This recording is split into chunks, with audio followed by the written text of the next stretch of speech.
നമസ്കാരം. ആസാദി വാർത്തയുടെ നൈറ്റ് എഡിഷനിലേക്ക് സ്വാഗതം. നോക്കാം ഇന്നത്തെ പ്രധാനപ്പെട്ട വിശേഷങ്ങൾ. മാങ്കൂട്ടത്തിലിന് മുൻകൂർ ജാമ്യമില്ല, അറസ്റ്റ് ചെയ്യാമെന്ന് കോടതി. പ്രോസിക്യൂഷൻ സമർപ്പിച്ച തെളിവുകൾ നിർണായകമായി. ഹോസ്ദുർ കോടതി ജഡ്ജി മടങ്ങി, പോലീസ് സന്നാഹവും മടങ്ങി. രാഹുൽ ഇപ്പോഴും ഒളിവിൽ, ഗത്യന്തരമില്ലാതെ നടപടി. രാഹുൽ മാങ്കൂട്ടത്തിനെ പുറത്താക്കി കോൺഗ്രസ്. ക്ഷീണം കാണും രാഹുലിന് ജയിലിലിരുന്ന് കഴിക്കാൻ പൊതിച്ചോറുമായി ഡിവൈഎഫ്ഐ. മുഖ്യമന്ത്രി പിണറായി വിജയൻ ജി സുധാകരനെ സന്ദർശിച്ചു. കണ്ണൂർ വേരിയസ് സെമിയിൽ കാലിക്കറ്റ് എഫ്സിയെ നേരിടും. വിശദമായ വാർത്തകളിലേക്ക് പോകാം. രാഹുൽ മാങ്കൂട്ടത്തിന് മുൻകൂർ ജാമ്യമില്ല, അറസ്റ്റ് ചെയ്യാമെന്ന് കോടതി. പ്രോസിക്യൂഷൻ സമർപ്പിച്ച തെളിവുകൾ നിർണായകമായി. ബലാത്സംഗം, നിർബന്ധിതവും അശാസ്ത്രീയവുമായ ഗർഭചിത്രം കേസുകളിൽ ഒളിവിൽ കഴിയുന്ന കോൺഗ്രസ് MLA രാഹുൽ മാങ്കൂട്ടത്തിലിൻ്റെ മുൻകൂർ ജാമ്യാപേക്ഷ തള്ളി. മാങ്കൂട്ടത്തിലിൻ്റെ അറസ്റ്റ് തടയണമെന്നാവശ്യപ്പെട്ടുള്ള ഉപഹർജിയിൽ കോടതി തള്ളി. ബുധൻ, വ്യാഴം ദിവസങ്ങളായി തിരുവനന്തപുരം പ്രിൻസിപ്പൽ സെഷൻസ് കോടതിയിൽ അടച്ചിട്ട മുറിയിലായിരുന്നു വാദം. പ്രതിഭാഗം ഉന്നയിച്ച എല്ലാ വാദങ്ങളും കോടതി തള്ളി. മാങ്കൂട്ടത്തിനെതിരെ പ്രഥമദൃഷ്ട്യാ ബലാത്സംഗ കുറ്റം നിലനിൽക്കും എന്നാണ് കോടതിയുടെ നിരീക്ഷണം. മാങ്കൂട്ടത്തിലിനെ അറസ്റ്റ് ചെയ്യാൻ കേസ് അന്വേഷിക്കുന്ന പ്രത്യേക അന്വേഷണ സംഘത്തിന് യാതൊരു വിലക്കുമില്ല. നിർബന്ധിത ഗർഭചിത്രത്തിന് തെളിവുണ്ടെന്നും പ്രതിക്ക് മുൻകൂർ ജാമ്യം അനുവദിക്കുന്നത് തെളിവ് നശിപ്പിക്കാൻ കാരണമായുമെന്നാണ് പ്രോസിക്യൂഷൻ വാദിച്ചത്. പോലീസ് റിപ്പോർട്ടിനും പ്രതിക്കെതിരെ ഗുരുതര പരാമർശങ്ങളാണുള്ളത്. കൂടാതെ മെഡിക്കൽ തെളിവുകളും ഡിജിറ്റൽ തെളിവുകളുമുണ്ട്. കുറ്റങ്ങൾ പ്രഥമദൃഷ്ട്യാ നിലനിൽക്കുന്ന സാഹചര്യത്തിലാണ് കോടതിയുടെ നടപടി. യുവതിയെ ക്രൂരമായി ഉപദ്രവിച്ച കടുത്ത മാനസിക സമ്മർദ്ദത്തിലേക്ക് തള്ളിവിട്ടതായി പ്രോസിക്യൂഷൻ കോടതിയെ അറിയിച്ചു. മാങ്കൂട്ടത്തിനെതിരെ കേരളത്തിന് പുറത്തുള്ള സ്ത്രീ നൽകിയ പരാതിയിലും പോലീസ് കേസെടുത്തിട്ടുണ്ട്. ബലാത്സംഗ കുറ്റം ചുമത്തി ക്രൈംബ്രാഞ്ച് ആണ് കേസ് രജിസ്റ്റർ ചെയ്തത്. നിലവിലുള്ള കേസ് അന്വേഷിക്കുന്ന പ്രത്യേക സംഘം തന്നെ അന്വേഷിക്കും. രണ്ടാം ദിനം വാദം തുടങ്ങുന്നതിന് മുൻപായി മാങ്കൂട്ടത്തിലിനെ ബാംഗ്ലൂരിൽ എത്തിച്ച ഡ്രൈവറും സഹായി ഹോട്ടൽ ഉടമയും പിടിയിലായി. ഇരുവരെയും രഹസ്യകേന്ദ്രത്തിൽ എത്തിച്ച ശേഷം അന്വേഷണ സംഘം ചോദ്യം ചെയ്യൽ ആരംഭിച്ചതായി സൂചനയുണ്ട്. മാങ്കൂട്ടത്തിലിനെ ബാംഗ്ലൂർ എത്തിച്ച ശേഷം എവിടേക്ക് പോയി, ആരുടെയൊക്കെ സഹായം ഇതിനായി ലഭിച്ചിട്ടുണ്ട് എന്നതടക്കമുള്ള വിവരങ്ങളാണ് ഇവരിൽ നിന്നറിയാനുള്ളത്. ബംഗളൂരിൽ നിന്നാണ് കസ്റ്റഡിയിലെടുത്തത്. കർണാടകയിൽ ഒളിവിൽ കഴിയാൻ അവിടുത്തെ കോൺഗ്രസ് നേതാക്കളാണ് സഹായിക്കുന്നതെന്നും സംസ്ഥാനത്തെ ഒരു നേതാവാണ് ഇതിനെ ഏകോപിപ്പിക്കുന്നതെന്നുമുള്ള വിവരം മുൻപ് പുറത്തു വന്നിരുന്നു. കണ്ണൂർ വാരിയേഴ്സ് സെമിയിൽ കാലിക്കറ്റ് FCയെ നേരിടും. സൂപ്പർ ലീഗ് കേരളയിൽ രണ്ടാം സെമിഫൈനലിൽ കണ്ണൂർ വാരിയേഴ്സ് കാലിക്കറ്റ് FCയെ നേരിടും. അവസാന മത്സരത്തിൽ തൃശൂർ മാജിക് FCയെ അവരുടെ തട്ടകത്തിൽ എതിരില്ലാത്ത 2 ഗോളിനെ പരാജയപ്പെടുത്തി സെമി സാധ്യത കണ്ണൂർ വാരിയേഴ്സ് നിലനിർത്തിയിരുന്നു. കഴിഞ്ഞ ദിവസം നടന്ന തിരുവനന്തപുരം കോമ്പൻസ് FCയും കാലിക്കറ്റ് FCയും തമ്മിലുള്ള മത്സരത്തിൽ കാലിക്കറ്റ് വിജയിച്ചതോടെയാണ് യോഗ്യത നേടിയത്. 10 മത്സരങ്ങളിൽ നിന്ന് 3 ജയം, 4 സമനില, 3 തോൽവിയുമായി 13 പോയിന്റ് സ്വന്തമാക്കി ഗ്രൂപ്പിൽ 4ാമതായാണ് സെമിഫൈനൽ യോഗ്യത നേടിയത്. 10 മത്സരങ്ങൾ പൂർത്തിയായപ്പോൾ 7 വിജയവും 2 സമനിലയും 1 തോൽവിയുമായി 23 പോയിന്റ് കരസ്ഥമാക്കി കാലിക്കറ്റ് FC ഒന്നാമതും, 5 ജയവും 2 സമനിലയും 3 തോൽവിയുമായി 17 പോയിന്റ് നേടി തൃശൂർ രണ്ടാമതും, 3 ജയവും 5 സമനിലയും 2 തോൽവിയുമായി മലപ്പുറം FC മൂന്നാമതുമായി ഫിനിഷ് ചെയ്തു. ഡിസംബർ 10 കോഴിക്കോട് കോർപ്പറേഷൻ സ്റ്റേഡിയത്തിലാണ് സെമിഫൈനൽ മത്സരം. ഒന്നാം സെമിയിൽ ഗ്രൂപ്പിലെ 2ാം സ്ഥാനക്കാരായ തൃശൂർ മാജിക് FCയും 3ാം സ്ഥാനക്കാരായ മലപ്പുറം FCയും തമ്മിൽ ഏറ്റുമുട്ടും. ഡിസംബർ 7 തൃശൂർ കോർപ്പറേഷൻ സ്റ്റേഡിയത്തിലാണ് മത്സരം. 2 സെമിഫൈനലിലെയും വിജയികൾ ഡിസംബർ 14 കോഴിക്കോട്ട് കോർപ്പറേഷൻ സ്റ്റേഡിയത്തിൽ നടക്കുന്ന ഫൈനലിൽ കൊമ്പുകോർക്കും. രാഹുൽ മാങ്കൂട്ടത്തിൽ MLA കാസർഗോഡ് ഹോസ്ദുർ കോടതിയിൽ കീഴടങ്ങിയേക്കുമെന്നുള്ള അഭ്യൂഹം ഉണ്ടായിരുന്നെങ്കിലും രാത്രി 7 മജിസ്ട്രേറ്റ് മടങ്ങി. കോടതി പരിസരത്ത് സജ്ജമായിരുന്ന പോലീസ് സന്നാഹവും മടങ്ങിയതോടെ രാഹുൽ കീഴടങ്ങിയുമെന്നുള്ള അഭ്യൂഹത്തിന് വിരാമമായി. രാഹുൽ പ്രത്യേക അന്വേഷണ സംഘത്തിന്റെ പിടിയിലായി എന്ന വിവരവും വന്നിരുന്നു. എന്നാൽ രാഹുൽ കസ്റ്റഡിയിലില്ലെന്ന് പോലീസ് സ്ഥിരീകരിച്ചു. രാഹുൽ എത്തിയേക്കുമെന്നുള്ള വിവരത്തെ തുടർന്ന് ഹോസ്ദുർ കോടതി പരിസരത്ത് പോലീസ് സന്നാഹം വർദ്ധിപ്പിച്ചിരുന്നു.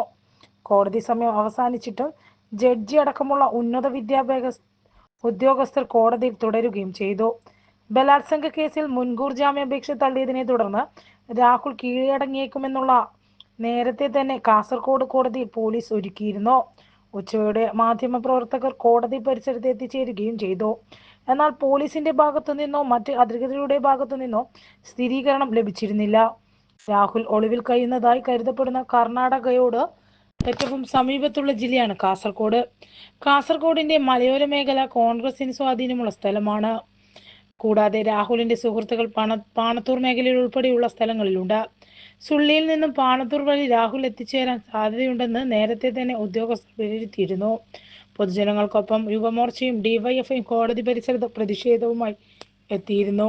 നിരോധിത പ്ലാസ്റ്റിക് വിതരണം തടയാൻ നടപടി സ്വീകരിക്കും. ജില്ലയ്ക്ക് പുറത്തു നിന്നും വാഹനങ്ങളിൽ നിരോധിത ഒറ്റത്തവണ ഉപയോഗ വസ്തുക്കളും വ്യാജ ബയോ ക്യാരി ബാഗുകളും എത്തിച്ച് വിതരണം ചെയ്യുന്നവർക്കെതിരെ കർശന നടപടികൾ സ്വീകരിക്കുമെന്ന് ADM കലാപ് ഭാസ്കർ അറിയിച്ചു. ഹരിത തെരഞ്ഞെടുപ്പിന്റെ ഭാഗമായി വിളിച്ചുകൂട്ടിയ കണ്ണൂർ നഗരത്തിലെ പ്ലാസ്റ്റിക് മൊത്തവ്യാപാരികളുടെ യോഗത്തിൽ സംസാരിക്കുകയായിരുന്നു ADM. ഹരിത തെരഞ്ഞെടുപ്പ് ക്യാമ്പയിന്റെ ഭാഗമായി ഒറ്റത്തവണ ഉപയോഗ നിരോധിത പ്ലാസ്റ്റിക് വസ്തുക്കൾ സ്റ്റോക്ക് ചെയ്ത് വിൽപ്പന നടത്തുന്നതിനെതിരെയുള്ള നടപടികൾ ഊർജിതപ്പെടുത്താൻ യോഗം തീരുമാനിച്ചു. ജില്ലയിലെ നിരോധിത ഉൽപ്പന്നങ്ങളുടെ വിതരണം പൂർണ്ണമായും അവസാനിപ്പിക്കുന്നതിന് സാഹചര്യമൊരുക്കണം. ലൈസൻസ് എടുത്ത് കച്ചവടം നടത്തുന്ന അംഗീകൃത വ്യാപാരികൾക്ക് ഭീഷണിയായി ഇരുചക്ര വാഹനത്തിലെത്തി ഉൽപ്പന്നങ്ങൾ വിതരണം ചെയ്യുന്നുണ്ടെന്നും ഇത്തരക്കാർക്കെതിരെ കർശന നടപടികൾ എടുക്കണമെന്നും വ്യാപാരികൾ ആവശ്യപ്പെട്ടു.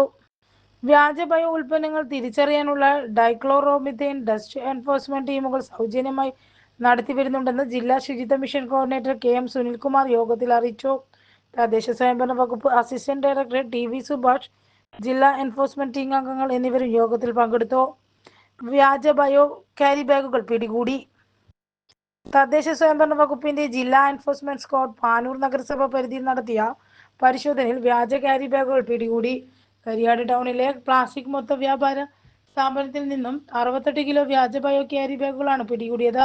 കവറിന് പുറത്തുള്ള QR കോഡ് സ്കാൻ ചെയ്യുമ്പോൾ സർട്ടിഫിക്കറ്റ് ലഭിക്കുന്നുണ്ടെങ്കിലും ഡൈക്ലോറോമീഥേൻ ടെസ്റ്റിൽ നിരോധിത പ്ലാസ്റ്റിക് ആണെന്ന് സ്ക്വാഡ് കണ്ടെത്തുകയായിരുന്നു. 10,000 രൂപ പിഴ ചുമത്തി തുടർ നടപടികൾ സ്വീകരിക്കാൻ നഗരസഭയ്ക്ക് ജില്ലാ എൻഫോഴ്സ്മെന്റ് സ്ക്വാഡ് നിർദ്ദേശം നൽകി.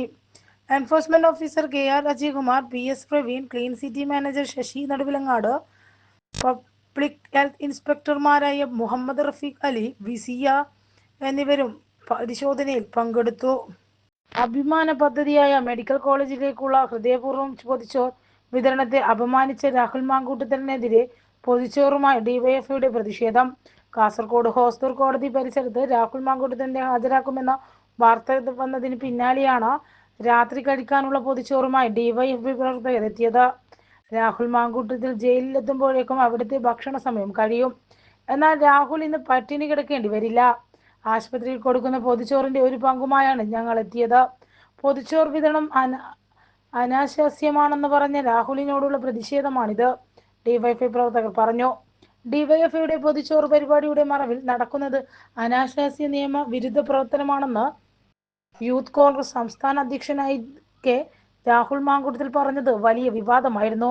നേരത്തെ രാഹുലിന്റെ ജാമ്യാപേക്ഷ തള്ളിയതിനു പിന്നാലെ ഡിവൈഎഫ്ഐ പൊതിച്ചോറ് വിതരണത്തിന്റെ പോസ്റ്റർ മന്ത്രി V ശിവൻകുട്ടി പങ്കുവച്ചിരുന്നു. മന്ത്രിയുടെ പോസ്റ്റിന് കീഴിൽ മാങ്കൂട്ടത്തിലിന് ജാമ്യമില്ലെന്ന വാർത്തയുള്ള പത്രത്താളിൽ ഞങ്ങൾ പൊതിച്ചോറ് വിളമ്പുമെന്ന കമന്റുമായി പ്രവർത്തകർ എത്തി.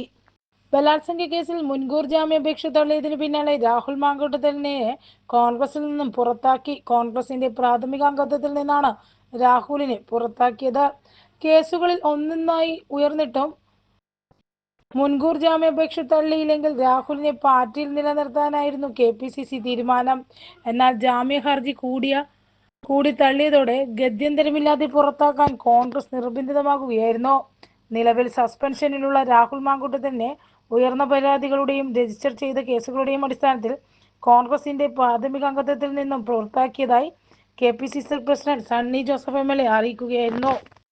പോളിംഗ് ജീവനക്കാരുടെ രണ്ടാം ഘട്ട റാൻഡമൈസേഷൻ പൂർത്തിയായി. ഡിസംബർ 11 നടക്കുന്ന തദ്ദേശ തെരഞ്ഞെടുപ്പിൽ പോളിംഗ് ഡ്യൂട്ടിയുള്ള ജീവനക്കാരുടെ രണ്ടാം ഘട്ട റാൻഡമൈസേഷൻ ജില്ലയിൽ പൂർത്തിയായി. തെരഞ്ഞെടുപ്പ് പൊതുനിരീക്ഷക R കീർത്തിയുടെ സാന്നിധ്യത്തിൽ ജില്ലാ തെരഞ്ഞെടുപ്പ് ഓഫീസറായ ജില്ലാ collector Arun K Vijayan randomisation നിർവഹിച്ചു. ഉദ്യോഗസ്ഥരെ പോളിംഗ് സ്റ്റേഷനിലേക്ക് നിയമിച്ചുകൊണ്ടുള്ള പോസ്റ്റിംഗ് ഓർഡറുകൾ അതത് സ്ഥാപന മേധാവികളുടെ ഡ്രോപ്പ് സോഫ്റ്റ്വെയർ ലോഗിനിൽ ഡിസംബർ 6 ലഭ്യമാകും. ആയത് ഡൗൺലോഡ് ചെയ്ത് ബന്ധപ്പെട്ട ഉദ്യോഗസ്ഥർക്ക് നൽകി സാക്ഷ്യപത്രം അതാത് തദ്ദേശ സ്ഥാപനത്തിന് നൽകണം. ADM Kalap Bhaskar, election deputy collector KK Bini, ജില്ലാ ഇൻഫോർമാറ്റിക്സ് ഓഫീസർ KV റിജിഷ, തെരഞ്ഞെടുപ്പ് വിഭാഗം ഉദ്യോഗസ്ഥർ തുടങ്ങിയവർ പങ്കെടുത്തു. താമരശ്ശേരി ചുരത്തിൽ നാളെ മുതൽ ഗതാഗത നിയന്ത്രണം. കോഴിക്കോട് താമരശ്ശേരി ചുരത്തിൽ നാളെ മുതൽ ഗതാഗത നിയന്ത്രണം. റോഡ് വികസനത്തിൻ്റെ ഭാഗമായി ദേശീയപാത 676 താമരശ്ശേരി ചുരത്തിലെ 8ാം വളവിൽ മുറിച്ചിട്ട മരങ്ങൾ ക്രെയിൻ ഉപയോഗിച്ച് മാറ്റുന്നതിനാണ് ചുരം വഴിയുള്ള ഗതാഗതം നിയന്ത്രിക്കുന്നത്. രാവിലെ 8 മുതൽ വൈകിട്ട് 6 മണി വരെ മൾട്ടി ആക്സിൽ വാഹനങ്ങൾ ചുരം വഴി കടത്തിവിടില്ല. ഇവ നാടുകാണി ചുരം വഴിയോ കുറ്റ്യാടി ചുരം വഴിയോ തിരിച്ചുവിടും. ചെറുവാഹനങ്ങൾ ഇടപെട്ട സമയങ്ങളിൽ മാത്രമേ ചുരം വഴി കടത്തിവിടുവെന്നും പൊതുമരാമത്ത് വകുപ്പ് അസിസ്റ്റന്റ് എഞ്ചിനീയർ അറിയിച്ചു.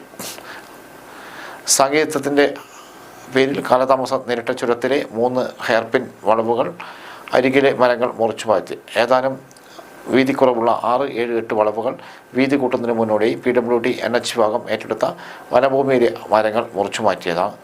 സർവേ സ്കെച്ച് പ്രകാരം അടയാളപ്പെടുത്തിയ പാതയോരത്തെ 393 മരങ്ങളാണ് വനംവകുപ്പ് ഉദ്യോഗസ്ഥരുടെ സാന്നിധ്യത്തിൽ വളവ് നവീകരണത്തിന് കരാറേറ്റെടുത്ത ഡൽഹി ആസ്ഥാനമായുള്ള ചൗധരി കൺസ്ട്രക്ഷൻ കമ്പനി മുറിക്കുന്നത്. ശുചിമുറിയിൽ കാൽവഴുതി വീണ് പരിക്കേറ്റ ചികിത്സയിൽ കഴിയുന്ന മുൻ മന്ത്രിയും CPM മുതിർന്ന നേതാവുമായ G. സുധാകരനെ മുഖ്യമന്ത്രി പിണറായി വിജയൻ സന്ദർശിച്ചു. ഇന്ന് രാത്രി 8:15 മുഖ്യമന്ത്രി പറവൂരിലെ വീട്ടിലെത്തിയത്. 15 മിനിറ്റിലധികം ചെലവഴിച്ച വിവരങ്ങൾ ചോദിച്ചറിഞ്ഞ ശേഷമാണ് അദ്ദേഹം എറണാകുളത്തിന് മടങ്ങിയത്. കൊല്ലത്ത് LDFൻ്റെ തെരഞ്ഞെടുപ്പ് പൊതുയോഗം ഉദ്ഘാടനം ചെയ്ത ശേഷമാണ് മുഖ്യമന്ത്രി ആലപ്പുഴയിലെത്തിയത്. CPM ആലപ്പുഴ ജില്ലാ സെക്രട്ടറി R. നാസർ, സംസ്ഥാന കമ്മിറ്റി അംഗം K. പ്രസാദ്, ജില്ലാ സെക്രട്ടറി അംഗം H. സലാം എന്നിവരും ഒപ്പമുണ്ടായിരുന്നു. ഇതോടെ ഇന്നത്തെ അസാധ്യ വാർത്തകൾ സമാപിക്കുന്നു. വീണ്ടും നാളെ കാണാം. നന്ദി, നമസ്കാരം.